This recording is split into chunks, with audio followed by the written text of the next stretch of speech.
1. Church leaders and diplomats condemn settler violence in West Bank. 2. Violence against Christians in Taibeh, a call for action. 3. A plea for peace, the struggles of Taybeh. 1. Church leaders and diplomats condemn settler violence in West Bank. In a striking call for justice, prominent church leaders and diplomats have urged accountability for Israeli settlers amid escalating violence in the West Bank. This plea came during a visit to Taibeh, a predominantly Christian town that has recently faced a surge in settler attacks. Delegates from over 20 nations, including the United Kingdom, Russia, China, Japan, Jordan, and representatives from the European Union, gathered in this village on Monday to express their concerns. During their visit, Greek Orthodox Patriarch Theophilos III and Latin Patriarch Pier Battista Pizzaballa condemned a recent incident where settlers set fires near the local church, highlighting the alarming lack of response from Israeli authorities to emergency calls from the Palestinian community. In a joint statement, the patriarchs and other church leaders in Jerusalem demanded a thorough investigation into these violent acts and insisted that the Israeli government hold the settlers accountable, emphasizing that the authorities have been complicit in enabling their presence around Taybeh. The church leaders also reported that settlers have been grazing their livestock on Palestinian lands, setting fire to homes, and even erecting signs that read, "There is no future for you here." This situation has led to a growing concern among the Christian community, which numbers around 50,000 in the occupied West Bank, a small yet proud minority that feels increasingly threatened. Al Jazeera's Nida Ibrahim noted that these individuals perceive their struggles as not only a religious issue but also a national one, as they identify as Palestinians facing systemic attacks. For years, the Church has been striving to bolster the resilience of the Christian community in Palestine, as they witness the relentless encroachment of Israeli settlers pushing them off their ancestral lands and out of their homes.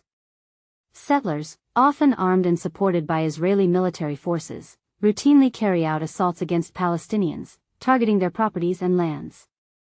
Numerous human rights organizations have documented these violent incidents, which include the ransacking of Palestinian neighborhoods and the destruction of homes and vehicles. The frequency and severity of these attacks have intensified since the onset of Israel's military operations in Gaza in October 2023, which have also involved large-scale incursions into Palestinian towns and cities, resulting in the deaths of hundreds and displacing tens of thousands. Pizzaballa, the leading Catholic figure in Jerusalem, expressed his belief that the West Bank is descending into a state of lawlessness. "The only law, in the West Bank, is that of power, of those who have the force, not the law. We must work for the law to return to this part of the country, so anyone can appeal to the law to enforce their rights," he stated during a press conference. Together, he and Theophilos prayed at the historic Church of St. George, located near the site of the recent fires set by settlers. This visit coincides with reports from Palestinians of a renewed wave of settler violence. On the same day, Israeli settlers and soldiers launched multiple attacks across the West Bank, including in Bethlehem, where they uprooted hundreds of olive trees in the village of Al-Maniya and demolished a 4-story residential building. Zayed Kawazba, the head of the Al-Maniya Village Council, informed the Wafa news agency that a group of settlers invaded Al-Qarn in the heart of Al-Maniya, establishing 4 tents and uprooting approximately 1,500 olive saplings belonging to local families. Just a day prior, hundreds of people gathered in the village of Al-Mazra Ash-Sharkiya, south of Taybeh, to mourn 2 young men who lost their lives during a settler attack on Friday. The occupied West Bank is home to over 3 million Palestinians who live under stringent Israeli military control, with the Palestinian Authority governing only in limited areas that are fragmented by numerous Israeli checkpoints. To date, Israel has established more than 100 settlements in the West Bank, housing around 500,000 settlers who reside illegally on private Palestinian land. This situation raises critical questions about justice and accountability in the region. What steps can be taken to ensure the protection of vulnerable communities? How can the international community effectively respond to these ongoing violations? We invite you to share your thoughts and engage in this important conversation. 2. Violence against Christians in Taibeh, a call for action. In a troubling turn of events, the residents of Taibeh, a village that holds the distinction of being the only entirely Christian community in Palestine, are facing alarming violence from Jewish settlers, the 3 clergymen representing the Latin, Greek Orthodox, and Melkite churches have all united in a strong condemnation of the recurrent violence that is being inflicted upon the Christian populace and their properties in the West Bank. They are urgently appealing to both the international community and church organizations to dispatch field missions to document the damage that is occurring and the deteriorating conditions these communities are enduring. The assault on Taibeh. Recently, the tranquility of Taibeh has been shattered by attacks from a group of Jewish settlers, who ignited fires near a Byzantine Christian cemetery and the Church of Al-Qadr, known as St. George, a venerable structure that dates back to the 5th century and is among the most revered places of worship for Christians in the region. These incendiary acts are part of a disturbing trend of violence against Taibeh's Christian residents, which has notably increased in frequency over the past few weeks. Additionally, settlers have caused damage to the town's olive groves, critical to the local economy, and have impeded farmers' access to their land, further exacerbating the villagers' struggle to sustain their livelihoods. A call for international attention. The three priests have expressed their deep despair that the eastern section of Taibeh has effectively turned into a target for illegal Jewish settlements, which have been insidiously expanding under the protective presence of the Israeli military. They are calling upon both global and ecclesiastical bodies to send observers and aid missions to this region, an essential step to documenting the havoc that is unfolding and the alarming progression of the situation. Escalating violence by settlers. The alarming trend of settler aggression is not confined to Taibeh, as it has also affected several other Palestinian villages situated near illegal settlements, such as Ain Samia and Kafr Malik. There have been reports of arson, where homes, vehicles, and crops are set ablaze. Tragically, at the end of June, 4 young Palestinians were killed while attempting to resist this violence. In Ain Samia, which is positioned in the Jordan Valley, settlers attacked and demolished the local aqueduct, a vital water source that has historically serviced hundreds of thousands of Palestinians, extending its reach all the way to Ramallah over a Roman-era canal system. Concerns over land confiscation. Taibeh, located in the central highlands of Ramallah at an elevation of 850 meters, offers stunning views of both Jerusalem and the mountains of Al-Salt in Jordan. The Christian community in Taibeh coexists peacefully with their Muslim neighbors in surrounding villages. However, their troubles began in 1977 when the Israeli government seized vast areas of land and established an illegal settlement called Rimanim. Many agricultural lands previously belonging to Taibeh's farmers were appropriated to create roadways that link various Jewish settlements together. In the days leading up to the recent attacks on Christian sites, settlers had already targeted properties on the fringe of the village, igniting a house and several vehicles in flames.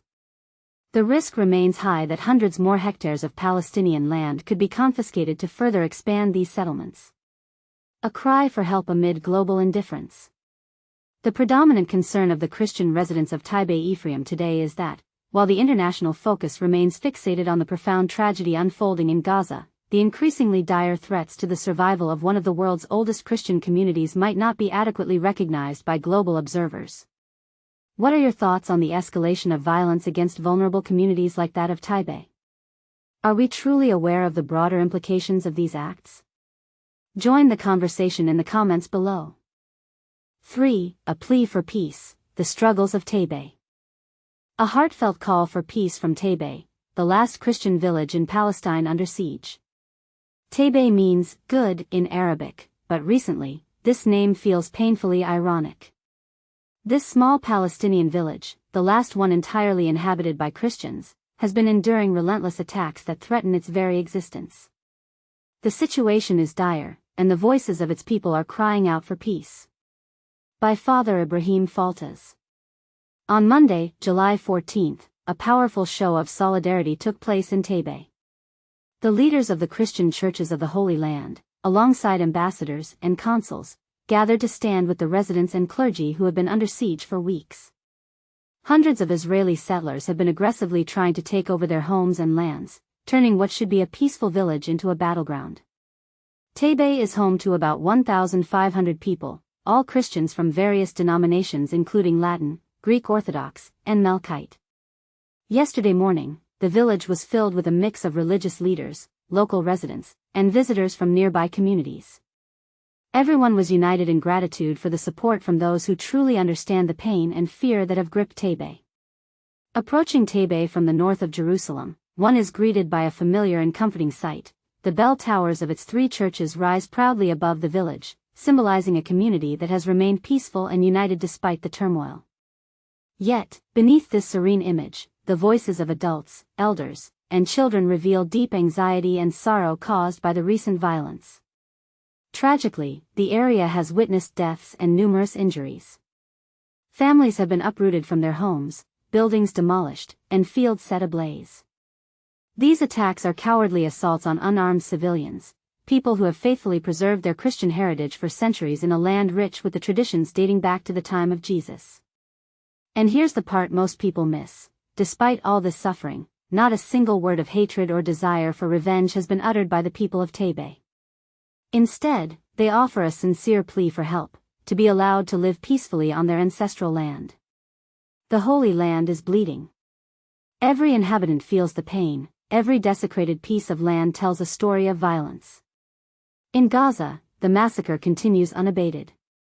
Innocent people perish while waiting in lines, humiliated simply for seeking food. Children lose their lives just for approaching sister water, a vital source of life and comfort.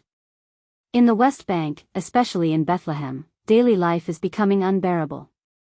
Many local Christians are forced to leave their homeland in search of safety and employment abroad. Their hearts long to stay, to maintain their identity as a people of faith. Yet, relentless settler attacks, carried out with impunity, combined with increasingly strict movement restrictions, make staying nearly impossible. But here's where it gets controversial. The recent violence, including the massacre at the Church of Damascus and the ongoing attacks in Taybeh and the West Bank, should not be mistaken for a religious war. While it is heartbreaking to witness holy sites desecrated, the primary concern must be the protection of innocent human lives, defenseless people caught in a conflict far beyond their control. The gravity of the situation in the Holy Land is well documented. The images and reports are both shocking and infuriating.